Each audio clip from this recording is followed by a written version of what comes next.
Not the fear of monsters or the dark, but the fear of silence. The fear of being alone with your own thoughts shakes you to your core. You think you're just checking notifications. But what if I told you that every swipe, every scroll, every buzz is actually a ritual? A ritual to escape something deeper. Not boredom, but yourself.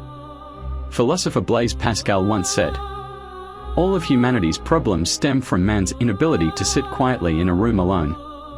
That was in the 1600s. Now we carry entire worlds in our pockets. And yet, we are more restless, more anxious, more lost than ever before. Why, you say? Because stillness reveals things distraction keeps hidden. It's in the quiet where the real questions begin to whisper. Who am I really? Why do I feel this emptiness? What if I'm not enough? And that's terrifying. So we run. Into the glow of screens, into work, into noise, into endless doing.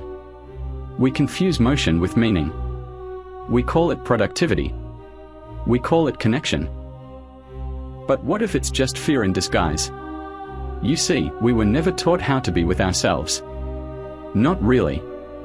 We were taught to perform, to improve, to hustle, to achieve.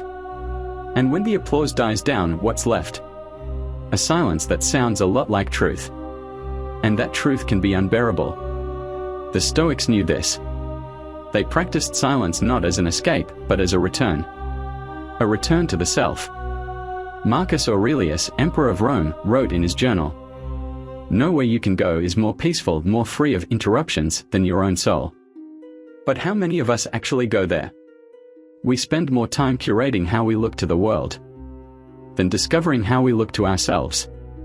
We treat solitude like a punishment, instead of what it really is, a mirror. And what we see in that mirror isn't always pretty. Regret, insecurity, loneliness, the haunting sense that something essential is missing. So we distract ourselves from the mirror. But the reflection never stops watching. Here's the truth most people don't want to admit. We are addicted not to phones, but to escape. Escape from meaninglessness, from mortality, from our own emotional wounds. But distraction is not neutral. It numbs. It delays. It steals the only real currency we have, time. And when enough time is stolen, you wake up not just distracted, but disoriented. You forgot who you are. You became a character in your own life story. Smiling for the camera. Laughing on cue. Performing instead of living. But it doesn't have to stay that way. Philosophy is not about old men in robes or abstract theories. It's about learning how to live. How to be. How to face the silence without running. It teaches that the only way out is in.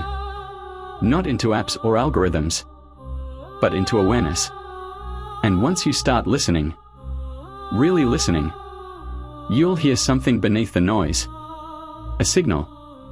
A whisper. A reminder that you are not broken. You are just buried. Beneath distraction. Beneath fear. Beneath a culture that rewards noise over depth. But silence is not empty. It is full of answers. So take the headphones out. Put the screen down. And for once, just sit with yourself. Not to judge. Not to fix. But to remember. Remember that your worth is not found in your followers. Your truth is not in the algorithm. Your peace is not in productivity. It's already inside you. Waiting. Right there in the silence you've been avoiding. This is not a video about phones. This is a video about coming home.